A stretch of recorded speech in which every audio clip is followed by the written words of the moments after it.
Dobrý den, vítám vás u dalšího videonávodu, jak vkládat články na submityourarticle.com. Tato stránka submityourarticle.com je výborná v tom, že pouze za poplatek $2 můžete článek vlastně jedním kliknutím vložit na 100 dalších katalogů článků. Pokud byste chtěli vidět, kam všude nebo kde se všude váš článek objeví, můžete vidět zde. Uvádějí tady všech 100 katalogů, kam váš článek dál distribuují. Strašně moc to pomáhá, váš článek se objevuje na daleko více místech a je to pro vás daleko jednodušší, než kdybyste měli článek vkládat jednotlivě do každého katalogu zvlášť. Jako první zvolíme kategorii. Tak. Internet marketing, online business může být. Pokračujeme přes Proceed.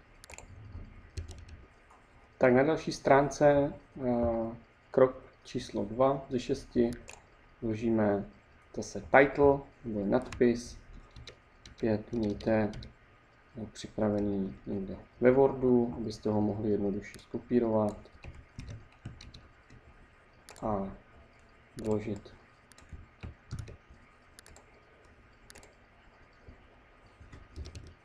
Krok číslo 3, vložíme tělo článku.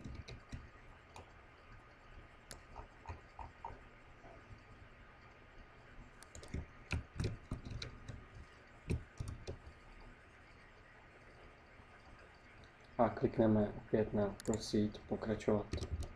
Krok číslo 4, vložte vaši e-mailovou adresu a pokračovat. Klíčová slova můžete použít stejná, jako jste používali u design article, a nebo můžete zvolit jiné. Těch klíčových slov na toto téma je opravdu hodně a používejte takový ty delší, ne jenom o 2 slovech, ale alespoň o 3. A klikněte na pokračovat. V dalším kroku budeme vyplňovat resource box. Určitě si pamatujete z design articles, že je to vlastně jedno z toho nejdůležitějšího, co děláme při vkládání článku, a to znamená odkaz na vaši stránku. Mějte opět někde připraveno, můžete to mít daleko jednodušší.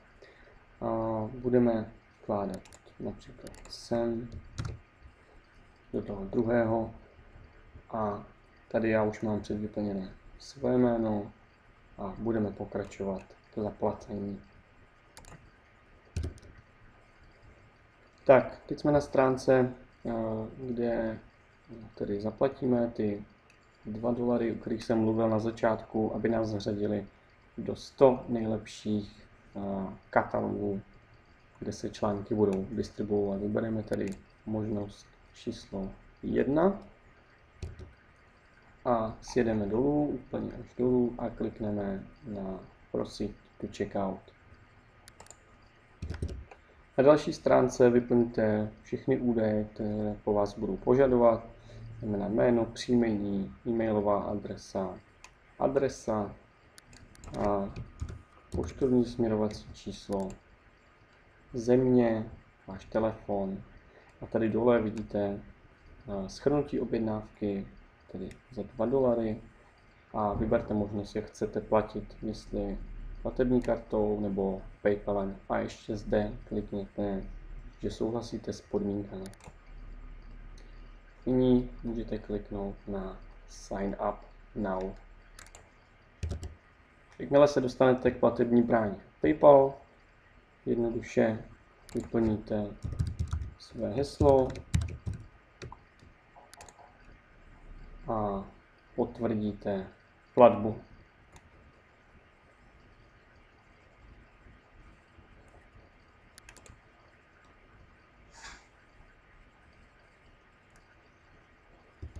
Po potvrzení platby budete přesměrováni na stránku opět Submit Your Article a tady si můžete zobrazit kompletní informace o vaší transakci. Můžete zde vidět, že na výpise potom na vašem účtu uvidíte tento název společnosti, která tuto službu poskytuje.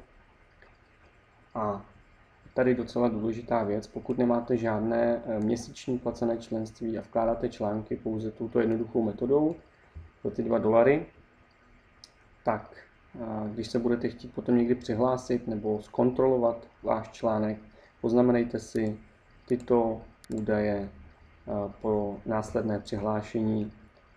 Tady místo Submit Article bude Login to Membership. A nyní kliknutím sem, Click here to preview, se můžete podívat, jak váš článek bude vypadat. A jak můžete vidět, tak je všechno v pořádku. Nadpis článku, tělo celého článku, resource box, kde jsou odkazy na vaši stránku a krátký popis toho článku. Důležité, když tohleto všechno zkontrolujete, kliknout na Submit for Distribution. Na této stránce si máte možnost ještě vybrat, po jakou dobu bude distribuován náš článek. V případě našeho členství, kdy platíme pouze $2 za vložení, máme možnost 2 dny. To neznamená, že by váš článek byl viděn jenom 2 dny, ale že ho nebudou distribuovat pomalu, ale prostě najednou. Zde ještě klikněte, že potvrdíte jejich podmínky a obchodní licenci a opět Submit Article for Distribution.